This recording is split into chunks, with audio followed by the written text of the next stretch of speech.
Every guy who's ever touched a barbell has asked this question: how strong is strong enough? We probably all started with the goal of benching 2 plates or deadlifting 500 pounds. Maybe your high school gym teacher gave you the goal of squatting double your body weight, or do you need to be pulling 800 pounds before you can actually call yourself strong? Now, of course, the truth is strength doesn't have one finish line. It's not a single number, and it depends entirely on who you are, what you want to get out of your training, and what kind of life you're trying to build. So in this video, I'm going to break it all down. I'll cover what strong enough means for the average guy in the gym, for athletes who want to compete, and for people who just care about living a long, healthy life. And I'll tell you where I draw the line personally between fit, healthy, and strong. Now, before I dive into this, remember, any massive performance accomplishment has a health consequence. We'll also dive into how getting strong can still be healthy. Now, first, let's define what strength actually is, because we throw this word around all the time, but it's not as simple as just saying, I deadlift X number or I squat X number, so I'm strong. There's absolute strength, the total amounts of weight that you can move no matter what you weigh. So of course, when Thor deadlifts 510 kilos like an empty bar, that's strength at its absolute peak. Now, it's my opinion, that is the epitome of strength, and I still have a hard time wrapping my head around what I was privileged to see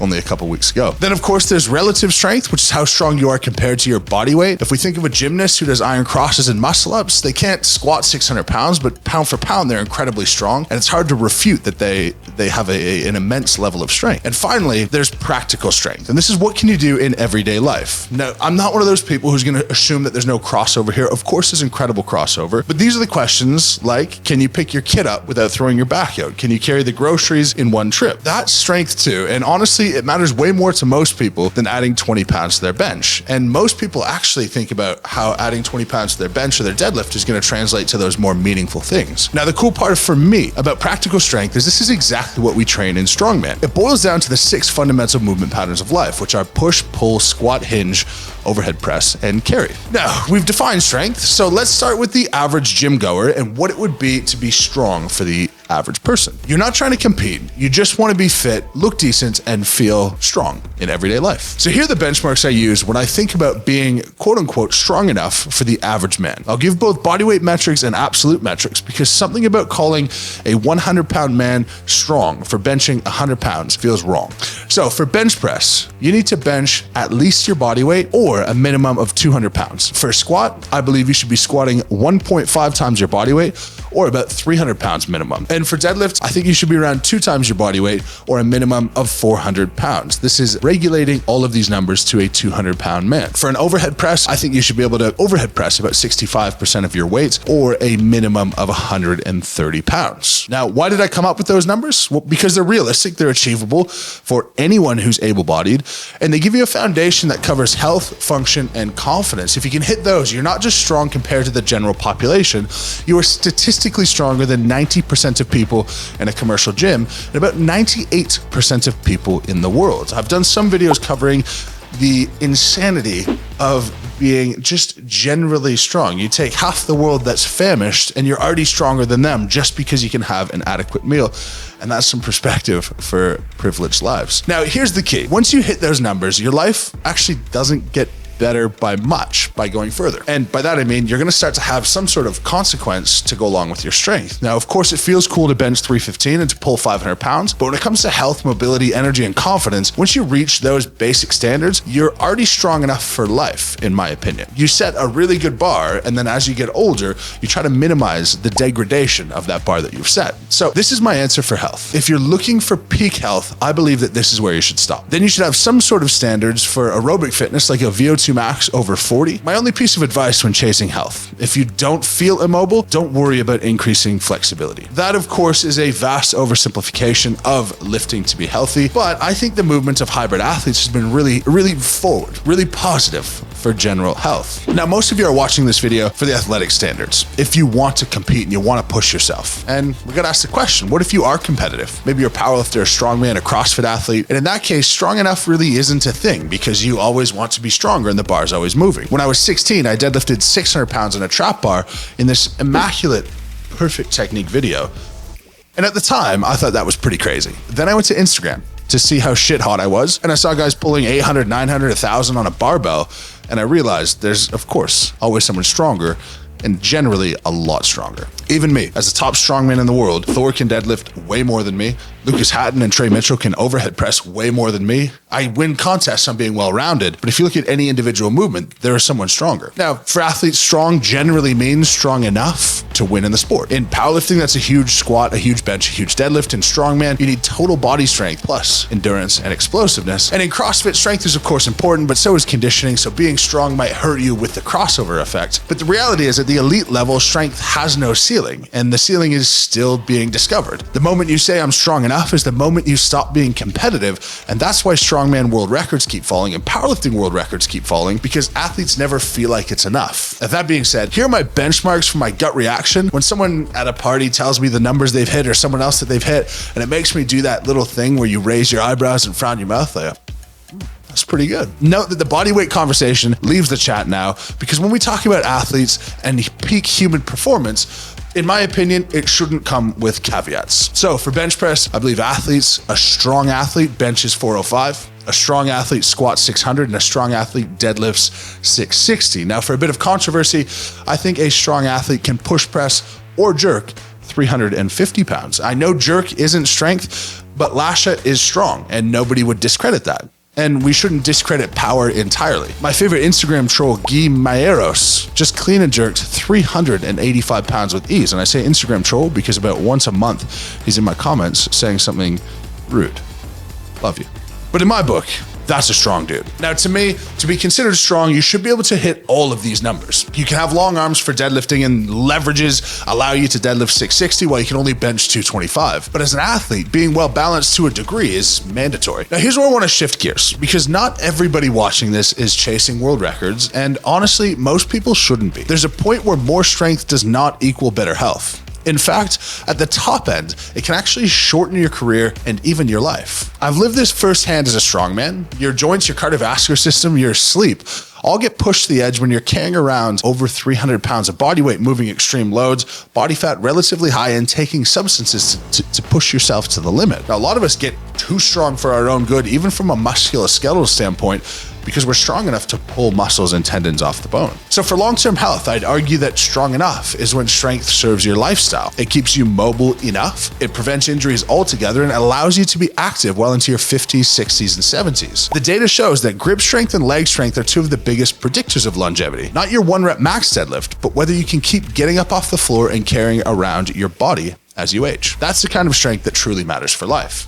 Now, a really interesting piece of research here was by world-renowned exercise physiologist, one of my professors at the University of Sydney, Dr. Maria Fiatron Singh. Now, she's out of the University of Sydney, and she was one of my lecturers, like I said, and she found that tricep strength is the #1 predictor of long-term independence. This is because if you can't push yourself out of a chair, you're in trouble. So sometimes these functional exercises, and why would you put bench presses as a measure of strength for someone just wanting to be healthy? Well, some would say, and Dr. Singh would say, it's actually the most important thing, the bench press and the dip, to measure your likelihood of having long-term independence. As soon as you can't push yourself out of a chair, of course, you're in trouble. Now let's talk about the mental side, because when guys ask how strong is strong enough, they're really asking is, when will I feel satisfied with my training? And the answer is never. Of course, you clicked on this video hoping that I would say a number that's feasible for you, or maybe you've already hit, but I'm not going to be able to say a number and make you feel a way as though you're now adequate or sufficient or whatever. Of course, there's an Instagram reel that I love that talks about how do we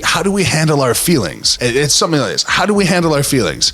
It's like, we lift weight. And how do we handle worse feelings? It's like, we lift more weight. Yes, that's true. But I can promise you, no matter what number you hit, there's always going to be a bigger lift to chase, a stronger guy to compare to, a new PR to chase down. And that's the beauty of lifting in the first place. That's something I love. It is absolutely infinite. If your max deadlift ever is 500 pounds, could you have done 501? Probably. If you couldn't do 501, could you do 500.1? Of course you could do 500.1. So it really is infinite possibilities to be able to improve. Now I can answer this personally. How does deadlifting 1,000 in front of Arnold feel? And it's kind of like deadlifting 500 pounds in front of your gym crush in high school. It feels heavy. You're on the limit of what you're capable of. You feel nervous. You have a boatload of adrenaline, and you're really excited when it glides over your knee and you know that you're gonna get the lifts. Now, unfortunately, both Arnold and your gym crush have probably seen better, which is a shame. But that's both the beauty and the curse of strength training. It keeps you motivated, but it also means you have to define your own version of whatever is enough. Otherwise, you'll spend your whole life chasing numbers that never actually fulfill you. And that's why I preach so much that you have to enjoy the process more than you enjoy the results. So let me give you my personal take. As someone who's won World's Strongest Man, I can tell you this. Being strong has nothing to do with hitting a certain number. I've squatted over 900 pounds. I've pulled over 1,000 pounds. I've lifted Atlas stones weighing as much as the average lion. But what genuinely feels the most rewarding is that I know I'm strong enough to protect my family. I know I'm strong enough to throw my daughter high up in the air in the pool while she's laughing. And I know that nobody can throw her higher. I feel strong when I'm playing sports with my friends and when I move through life without being broken down by the thing that made me successful. Now, this is juxtaposed, because being strong means balancing performance with health. And it means that I can dominate in my sport, but live a long, fulfilling life after I'm done competing. The challenge with this, though, is sometimes I get too strong and I actually feel weaker in my day-to-day life. Not because my muscles aren't strong enough, but because I'm out of breath, I'm sweaty, and I'm uncomfortable. One thing in daily life that I think is worthwhile noting that to me is the pinnacle of experiencing strength on a day-to-day basis. I had a bunch of cash that I'd collected over the years and I wanted to deposit in the bank. It was $20,000, so I went to the bank downtown. I parked on the side of the road. I grabbed the $20,000. Now, this is a 100% true story from about 3 days ago. Now, I'd placed the $20,000 on the passenger seat and I walked across the road. I was worried about dropping the money, so I kept looking behind me, making sure that none of the bills fell on the ground. I got up to the teller and she said, "You're lucky you're a big guy. I wouldn't know many people brave enough to drive with that amount of money, never mind walk across the road with it." Now, I was so concerned about dropping the money, it didn't even cross my mind that someone would try to take it from me. This was a bank downtown, not in a rough area, but not in a not rough area. It was just a normal bank. It wasn't a parking lot. It was a public road. Was this smart? No, but I realized that I never really have to consider my personal safety, at least not like I would have to if I was 6'4" and 170 pounds. And by proxy, I imagine that when I'm with my wife and my daughter, they wouldn't think twice about being somewhere if we were together. Now, of course, this has limits, but my limits are significantly higher than if I didn't train. Now, my little secret is that I cannot fight. I've never fought in my life, but people probably think I can. They steer clear regardless. I don't really run into any problems. Now, sometimes I am too strong, like I said, and my life does get worse. And when I can lift the most, the rest of my life becomes most inconvenience. But my baseline level of strength keeps me in a position where I feel safe. My family feels safe when they're with me. No one would want to break into my house because they would have to face me. It's just the image that you can take care of anything that's going on. And I feel that way. I feel like if there was a car on top of somebody, I could get out and flip that car.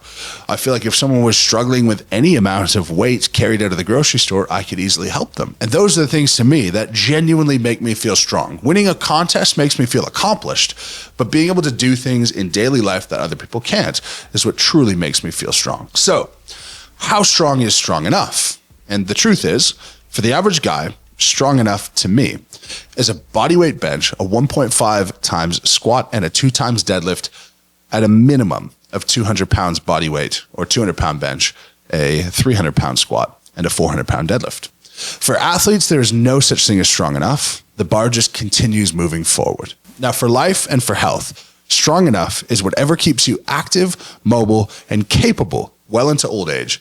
But the goals for the average guy will give you a great base to retain that as you age.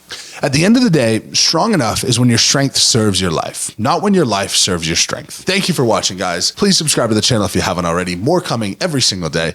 As always, lift heavy, be kind, and we'll see you tomorrow.